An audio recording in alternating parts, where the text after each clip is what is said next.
All right, let me read this through. We're going to be in 1 Corinthians chapter 10. As I said, we've been studying verses 1 to 13. So let me give you that broad reading before I put it all before you one last time here before we knock this down. For I do not want you to be ignorant of the fact, brothers, that our forefathers were all under the cloud. They all passed through the sea. They were all baptized into Moses in the cloud and in the sea. And they all ate the same spiritual food and drank the same spiritual drink. And drank from the same spiritual rock that accompanied them, and that rock was Christ. Nevertheless, God was not pleased with most of them. Their bodies were scattered over the desert.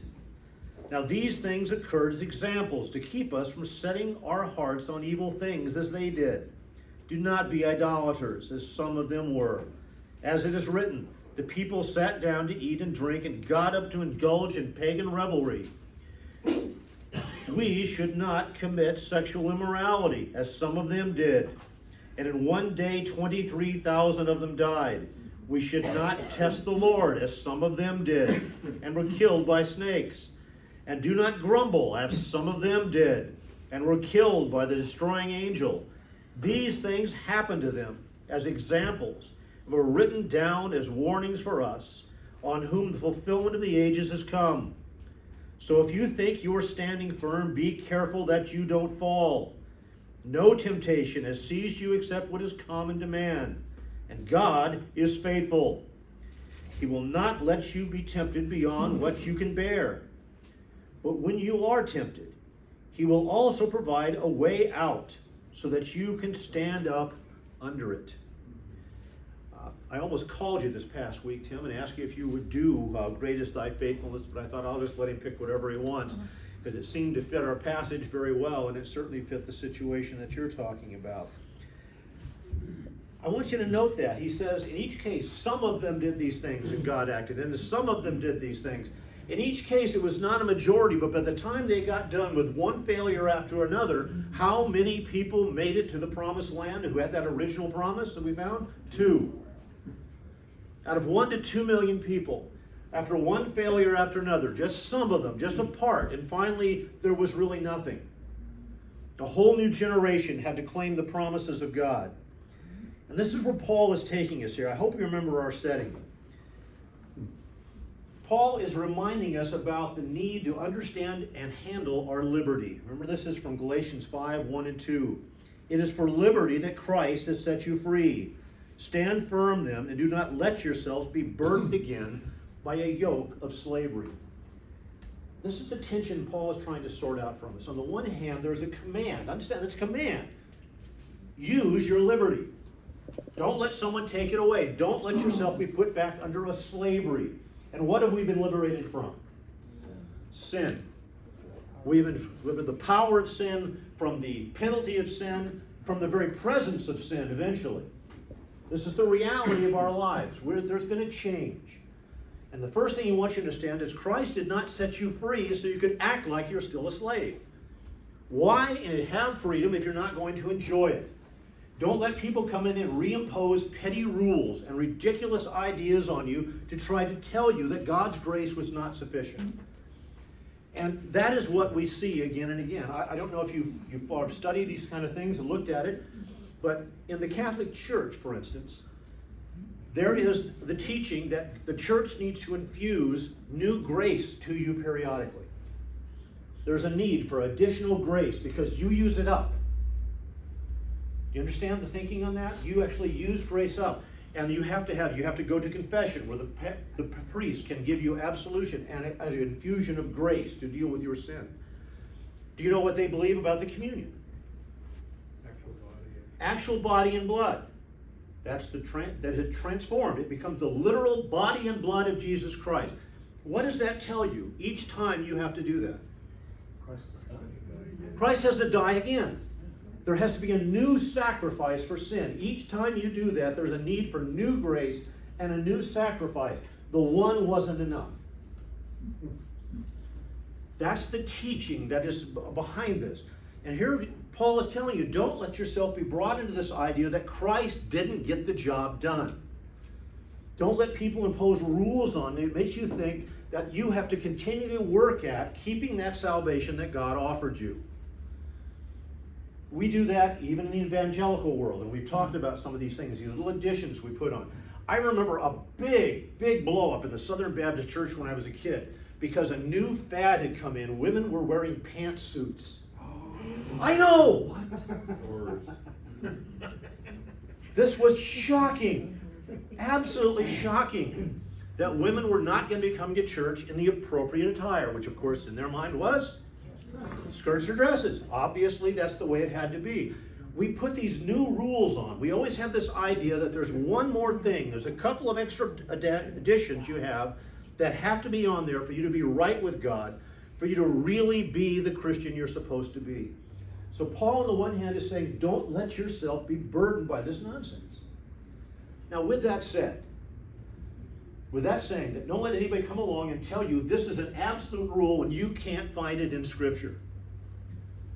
Do we then still need some restrictions on ourselves? Is there any kind of condition you can think of where even though the Bible doesn't explicitly say, don't do this, then maybe you shouldn't? What kind of restrictions do we impose on? Let's look at the marriage. In marriage, are there some things you do that might be different if you were single? Like what? Audience participation time. Let's have an idea here. Not come home from work right away. What? Not come home from work right away. There's an interesting thing. I have found this. The Bible never explicitly says that if I'm going to be late or if I'm going to go someplace between home and work, I have to call my wife and tell her. But you know what I found out over time? It's a good idea. It's a really good idea to say, I am going to be late. I am going to be doing this. And we communicate these things. We let each other know when something has come up. You do those kinds of things. I have found this. You should not go out and make a 20-year commitment at $700 a month payment without consulting her. Yeah, I got the new bass boat, dear. Didn't I mention that?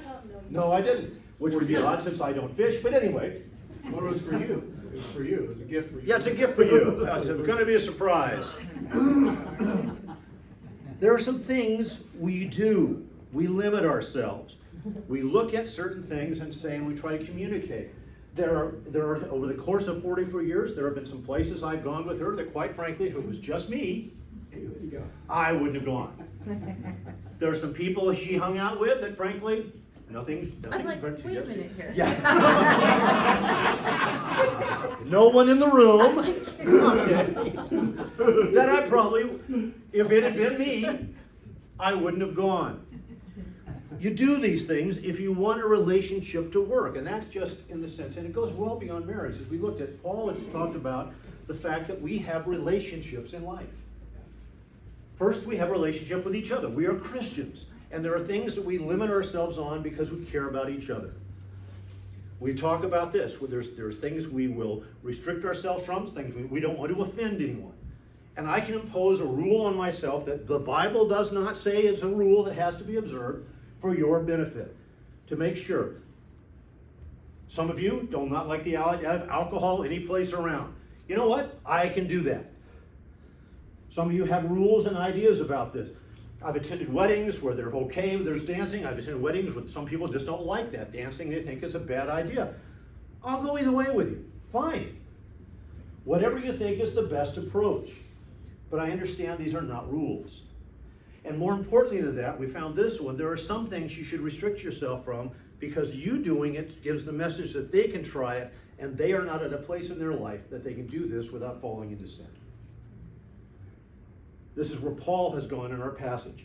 The big fight is over food sacrificed to idols. Remember, there's a group there that's saying you shouldn't do this, God doesn't want you to do this, and the more mature are going, it's not a rule.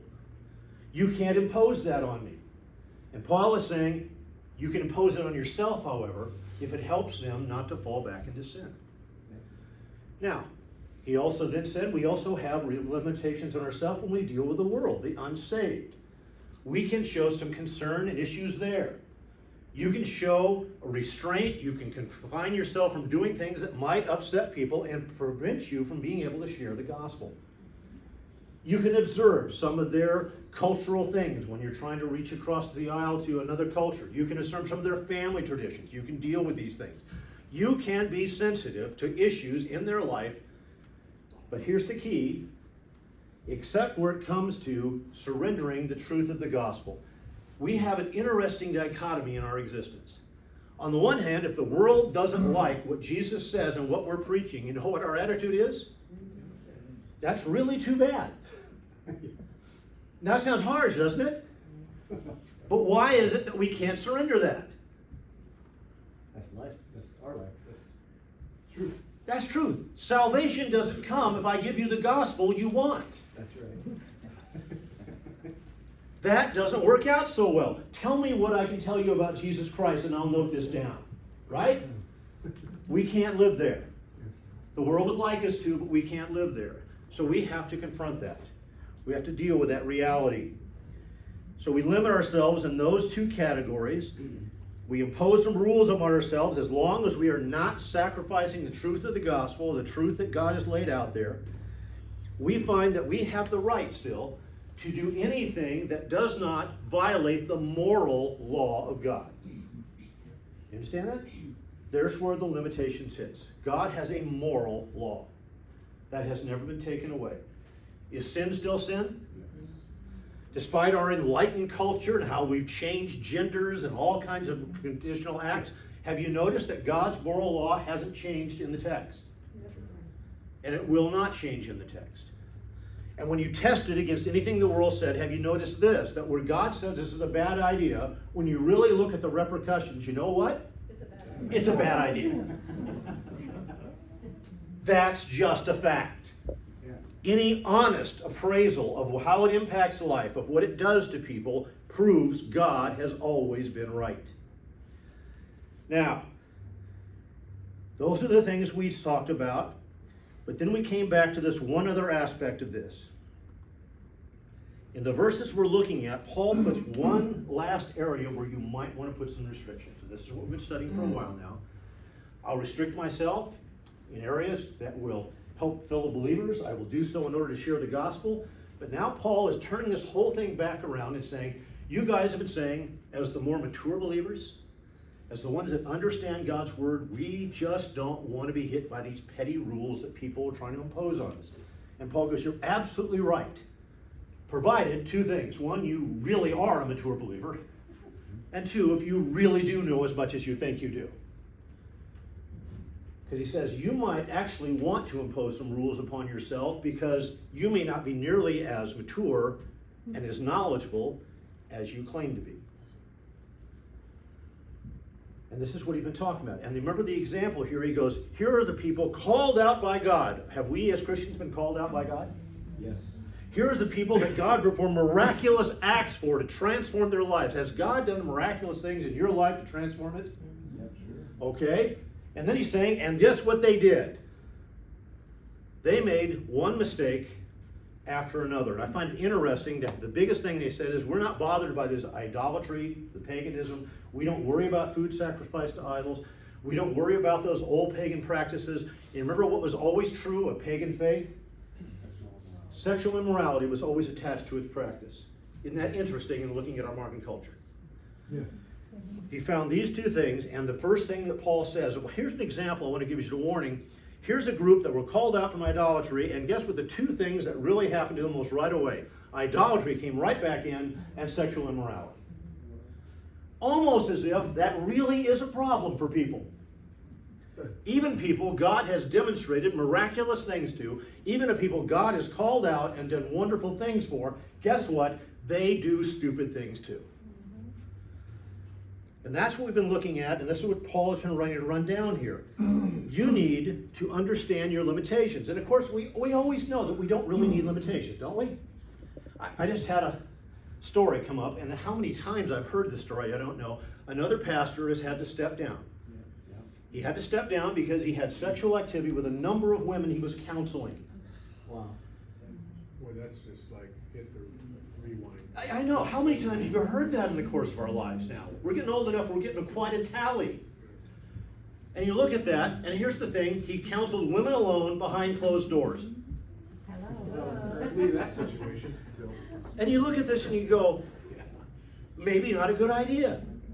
But I'm the pastor. I'm more mature. I know more than the average person. I know where the line is drawn. Really? Yeah. Yeah. Do you? Yeah. You wonder about that. I've talked to young couples that are dating, and they talk about this, and they go, well, you know, we don't worry about this double dating and stuff. We made a pact. We sat down, the two of us said we know exactly where to stop on the physical activity before marriage. And although we may go and we may park and we may be alone, and I go to his place where there's no observation and he goes to mine, we know where to stop. Oh, really? You're absolutely sure about that, right? Because you're much more mature and much more knowledgeable than any other teenager that's ever lived, and you won't have those problems. Yeah. Sure you won't. I've had Christians that come into this and they go, well, you know, I go to the office party, I go to the groups, and I know there's drinking there, and I know there's a lot of stuff going on, but I know exactly how many drinks is enough. I know exactly where to stop. I know exactly when it's time to go home. And again, a number of years later, I know a number of those men I've had to counsel through their divorces. There are things that are just plain stupid. I always got a kick out of this, that Mike Pence, our former vice president, made a comment, and he said this, he goes, I never meet with a woman alone. I make sure the door is open, that somebody can always see us. And he was mocked viciously by the culture, who came back and said, oh, guy like you, like any woman, would be interested in you. And I have news for you. I don't know about you, but I've seen enough news broadcasts now of all the pride marches and all this stuff, and I have interesting news for you. It's not just attractive people who do sexual sin. I am absolutely as certain of this as I have ever been. That it has nothing to do with that.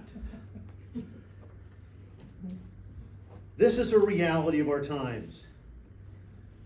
So Paul has come down through this, and he wants us to start understanding now what we're talking about. And it's a warning here that says this. Remember, our key verse was verse 12. Remember verse 12 here? So if you think, you notice that word? Thanks. If you think you are standing, then be careful that you don't fall. That's the key aspect of it. When you're sure you've got it knocked. And we've looked at a number of examples of this. I mean, coaching, any coach will tell you that one of the hardest games to have is the game after a really big game where your team beat a super opponent that you didn't know if you could beat. And then you watch one baseball, football team after another. After they have that big series with the team they might meet in the World Series, they have that big fight with that team they might see in the Super Bowl, and they win. You know what often happens the very next week? Letdown game. Letdown game.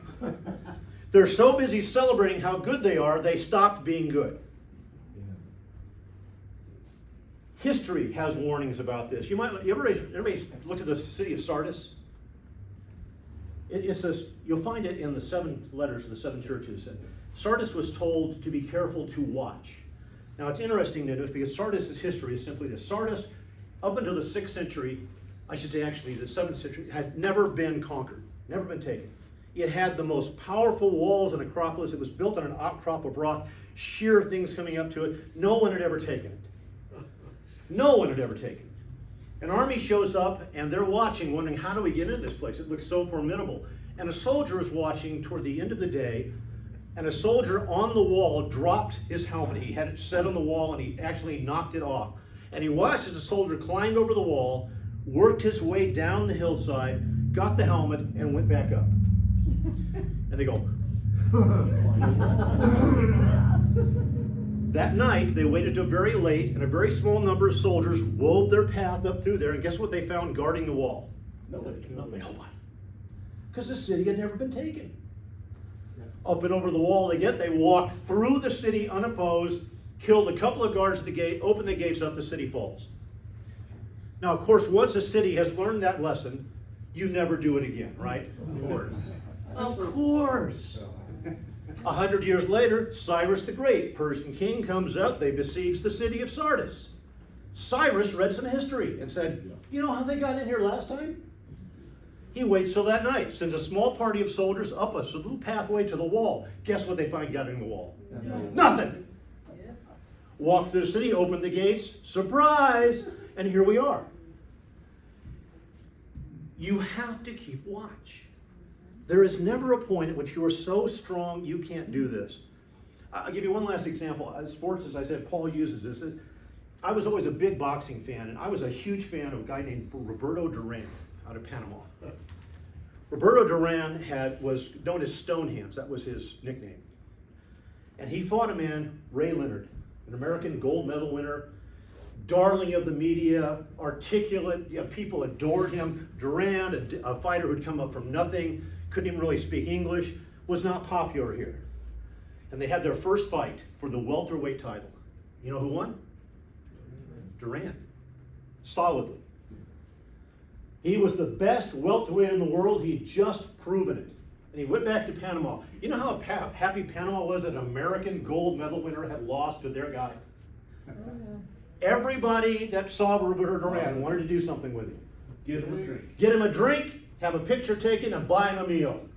And Roberto spent nearly a year celebrating the fact that he was the best welterweight in the world, to the point that he forgot how to stay the best welterweight in the world. Sugar Ray Leonard, that was his nickname, wanted a rematch. You know what happened in the rematch? The No Mas fight.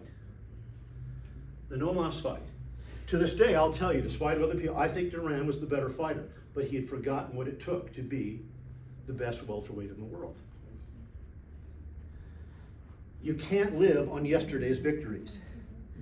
You can't be so sure that you are not going to fall, or you will. And that brings us to our verse, or our focus for today. Now, I want you to understand, Paul adds this as kind of a postscript or an addendum. And here's the reason he does this. This verse is very important for this reason. Paul's come along and said, you think you're so sharp, you think you're so strong that you won't make a mistake. And let me give you some examples of history of people who all thought that. And they made one mistake after another. Now he wants to shift gears a little bit. He's warned you, you can make this mistake, you can be just as stupid as they were, you can make this mistake and be just as stupid as they were, and here they come back with idolatry and sexuality and grumbling. If you don't think you're capable of all these things, look at history, and he makes a point here. Verse 11 says, this was all given so that you wouldn't have to be this stupid. God made sure that was all recorded so you didn't have to do this. That all sounds negative except for this. Now Paul is going to add something. Here's the reason you don't have to do this. God has prepared you to avoid being foolish. And he says here, no temptation has seized you except what is common to man. God is faithful. He will not let you be tempted beyond what you can bear. But when you are tempted, he will also provide a way out so that you can stand up under it. Now I want you to look at that word temptation.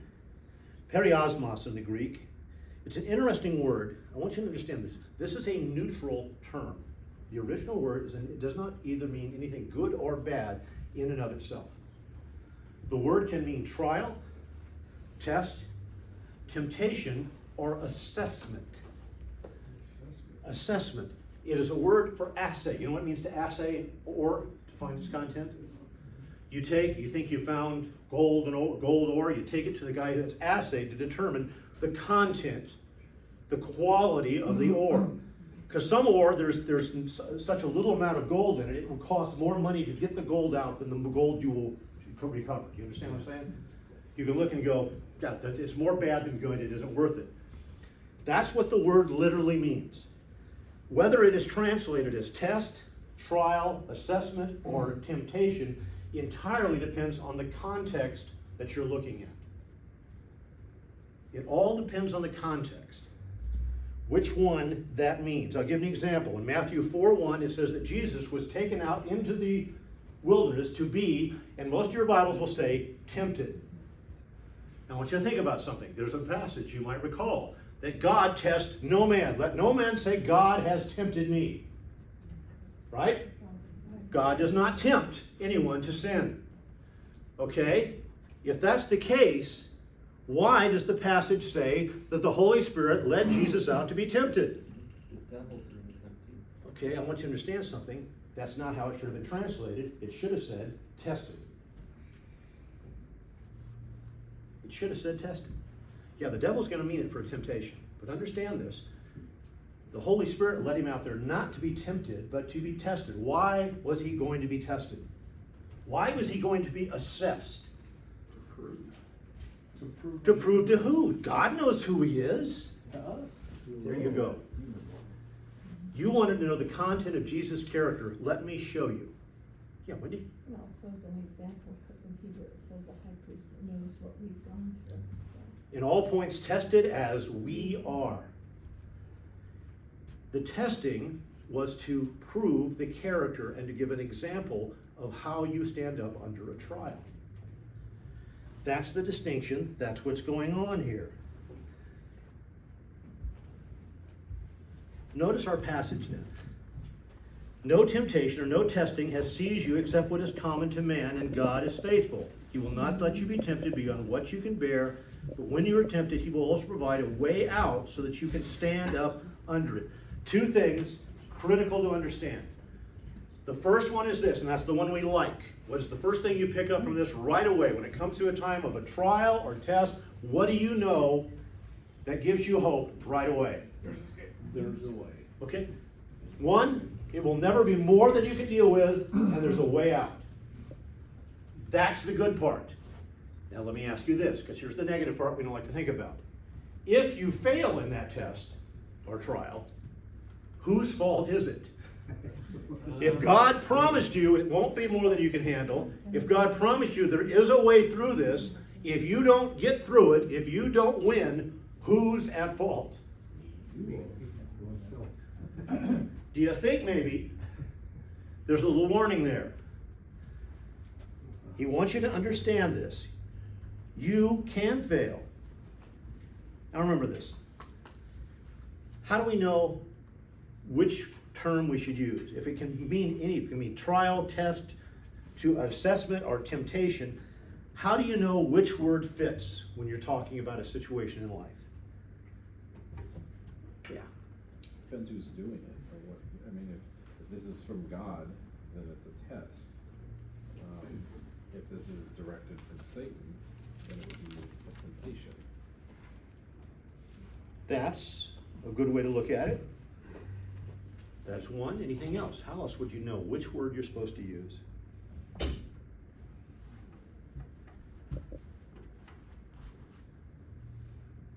there's no way out? Okay. Here's one I would put you. Which way the term is translated is largely how you respond to the situation. You are going to determine which word fits in there. It becomes a temptation depending on how you handle it. You understand? Any trial, any test can become a temptation depending on what you do with the situation. I love this. Scipio Africanus, a Roman general that beat the Carthage, put it into the Carthaginian War, made this comment. He said, life is 10% what happens to me and 90% how I respond to it. I think that's solid. This is not coming from a Christian. This is coming from but I think that's solid. 90% how I respond to it. There are all kinds of things that are going to hit you in life. I like this. In James 1:2, it says that count it all joy when you face trials of many kinds. Face, that word means peripipto. It means when you fall into or trip. Here's what he's saying. It isn't that you chose this. Life just happens. Life by its nature is going to bring trials. It just is. I'll give you an example, and some of you may experience this. How many of you had an option about how we had to respond to COVID? Remember that? I know a number of Christians that lost businesses because of this, because the government came along and said, you're not going into work. Your employees are not going into work. You cannot open and do your business. You can't. That's a decision made. It just is. And a little frustrating too, because you saw Costco and Walmart and Home Depot, and I love this one, Bevmo, were all open because selling alcohol was, they said, an essential service. Wow. And then you were not going to upset, and you noticed the riots happening, and suddenly the government said, well, large gatherings are a bad idea, unless, of course, you're rioting. And you might have felt there was some a little insanity here and a bit of unfairness in what was going on. That's because that one was You look at these kinds of things, and now you have a trial because your business, and if you were asked, you look at it and say, no, I'm not in a high-risk category. I'm very healthy. I don't have any underlying conditions. I have all this. And here's what I know. My chances of catching COVID are there, but the odds of me going broke are absolute if I don't open my business. If you had been given a choice, do you think some people might have gone ahead and run the risk? Yeah, absolutely. But you didn't get a choice in that. You can have other things. Do we choose to lose? My wife and I have buried all four of our parents at this stage in life, and my brother. We've lived long enough to have a lot of those. I still remember that Bruce Bergen should be over here popping some shots at me that you guys always enjoyed to try to throw me off my game in these things. And we lost him to cancer. Things happen in life. You don't always have something to say about this. As Christians, I'm going to warn you of this. The way the culture is going, you're going to see this more and more. You're going to see a character assassination coming at you didn't ask for that is completely unfair. That's a reality. And even if you don't have that, has anybody ever run into somebody that said bad things about them without any cause? I mean, I know it's hard to believe that actually happens in life. But somebody just takes a disliking to you and is slamming you and slandering you at work or at home or any place. Does that happen? Okay? Here's the thing. Let's take the COVID example. You look at that, you're trying to figure out what to do, and a thought crosses your mind. You know, I could get around this. I could run just a pure cash business and not mention that I'm getting paid cash for this because there won't be any record of it. And I could probably make just enough money doing it that way and get a real break at the end of the year on taxes because they'll think I won't have to report any of those sales. And that thought crosses your mind.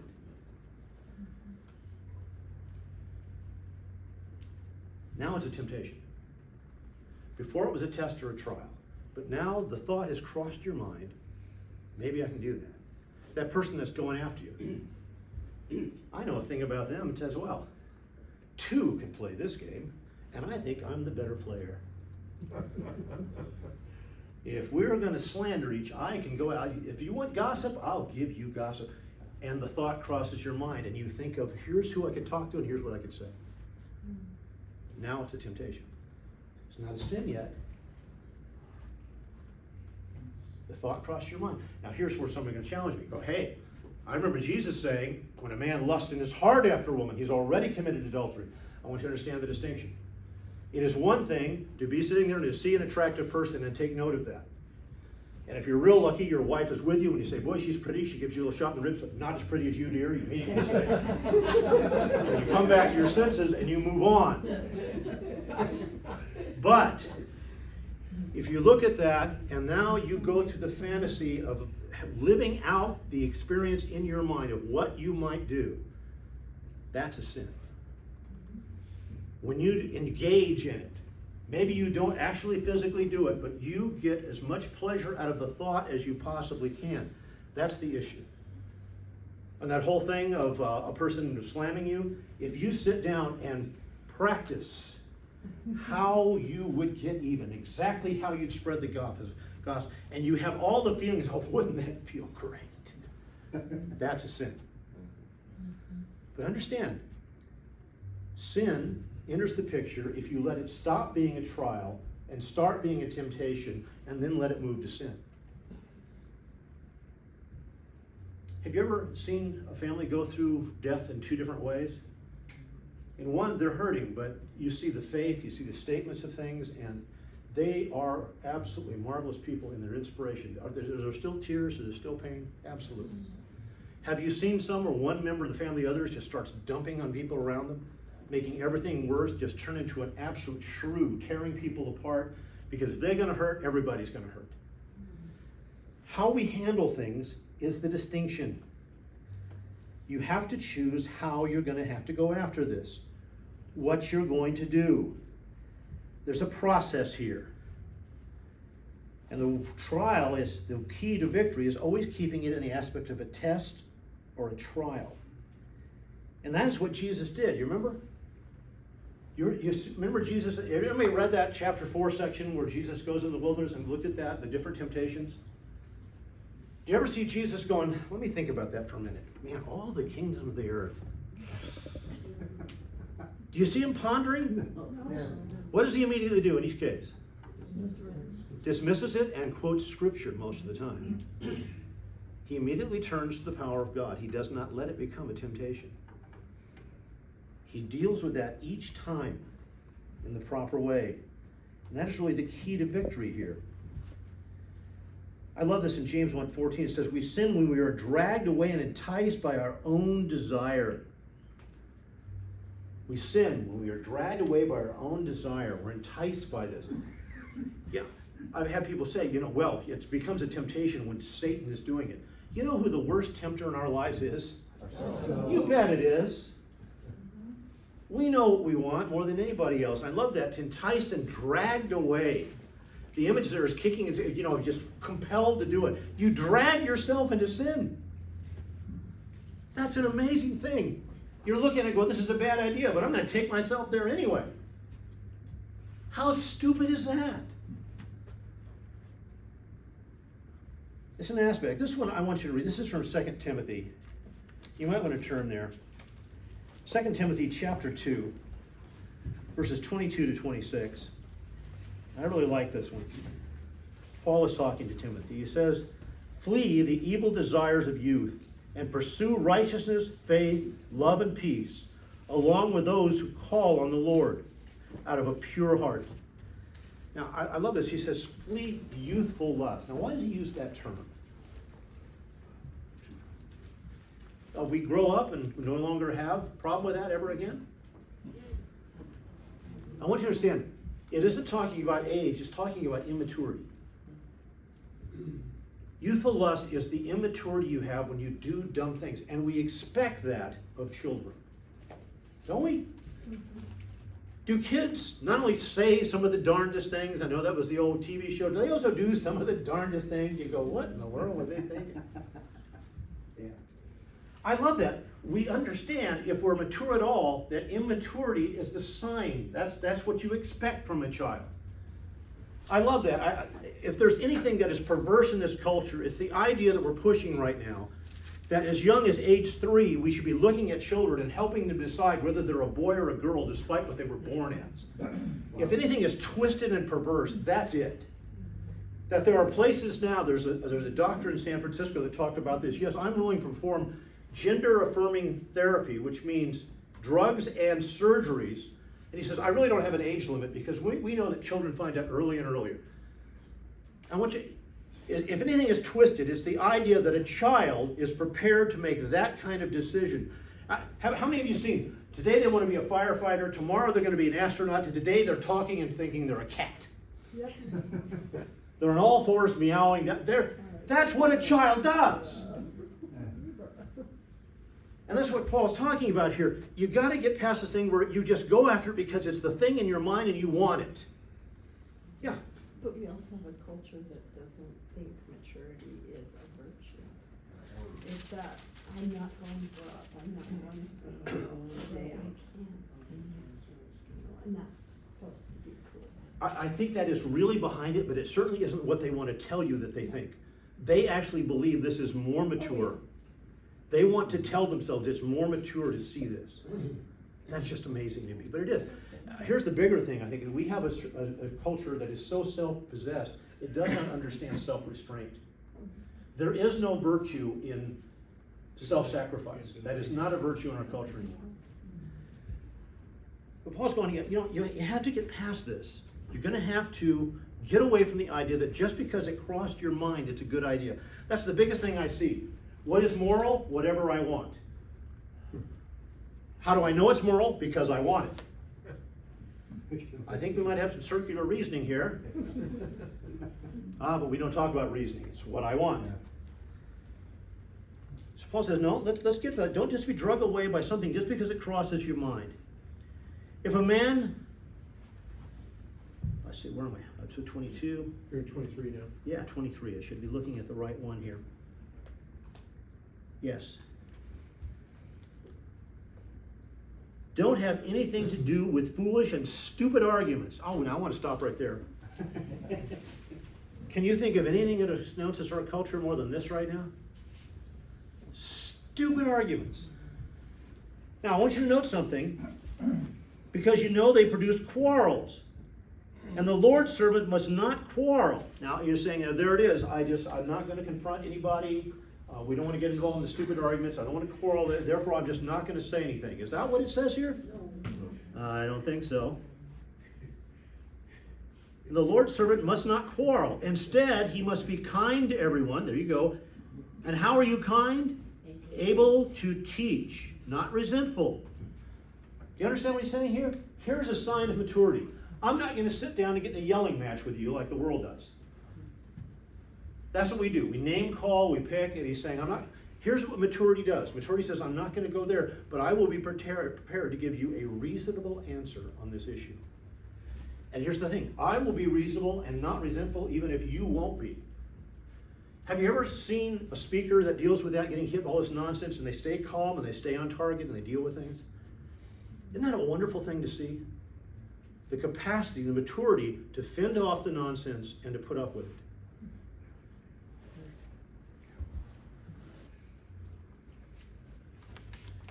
Able to teach, not resentful. Those who oppose him, he must gently instruct in the hope that God will grant them a repentance leading to the knowledge of the truth, and that they will come to their senses, I love that, and escape from the trap of the devil who has taken them captive to do his will. You're not serving yourself. You're serving a different master entirely, is the point he's making here. But it comes down to this. Maturity is the capacity to step back and wait and think, does this make sense? Is this really true? Or am I just going to go with what I want? Avoid stupid arguments. And I love this. Back in our passage here, this is the beginning point. And I've run into this with people. No temptation has seized you except what is common to man. I can't count the number of times people, I want to tell you this, but this is just so out there, you're not going to understand why. This is going to be so weird to you. What, you have a new sin no one's ever heard of? You came up with something in the whole history of humanity that none of the rest of us have ever run into? None of us has ever tried to deal with this. You alone have been hauled out for this moment. They're all common. You go through history, you think anything that's happening in our culture hasn't happened before.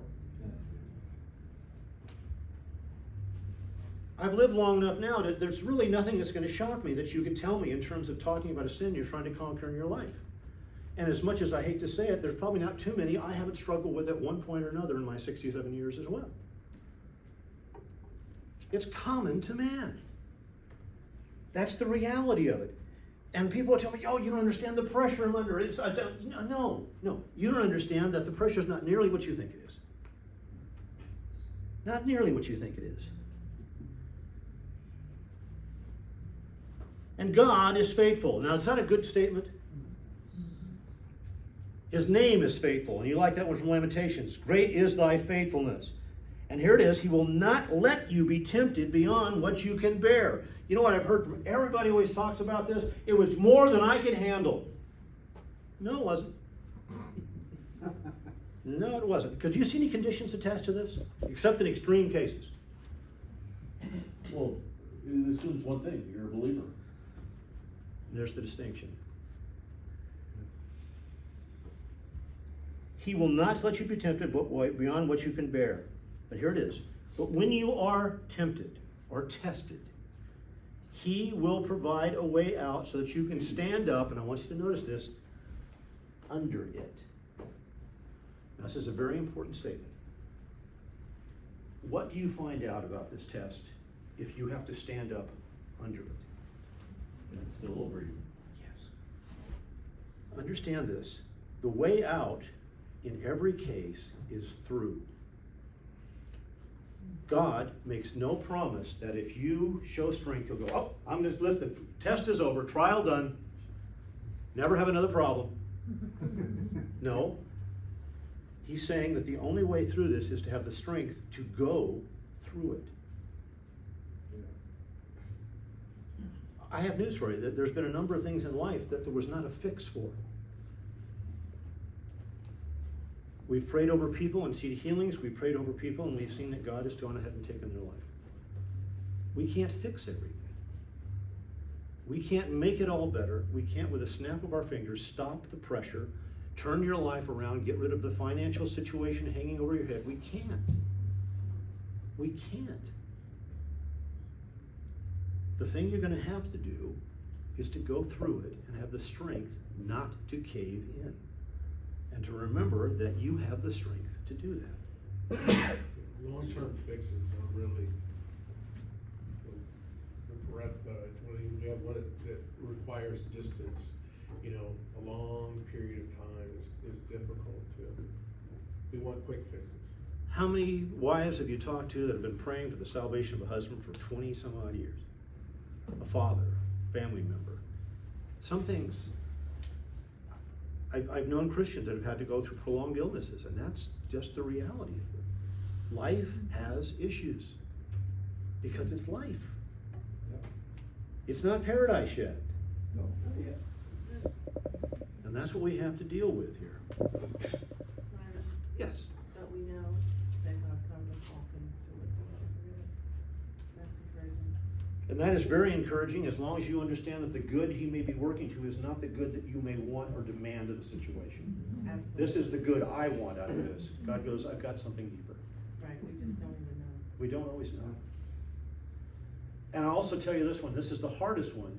Sometimes the good that came out of it may not be apparent to you at the time or even ever. Right, good in eternity. What God has done, who he has impacted, what he has changed, the testimony he has created, may not be made apparent to you. Trusting that God has a bigger view than you do is a hard place to go. But when you surrender, you always find comfort. Always. Always the peace. And what does it say? That surpasses all understanding. I've always loved that because I finally learned that that's why the world thinks we're nuts. Right? It does surpass all it. It doesn't make sense to them. I get it now. My trust in God, they look at it as insanity. But I found out he's bigger than they are. We're going to shut this one down here and leave it open to questions or comments and get you out of here.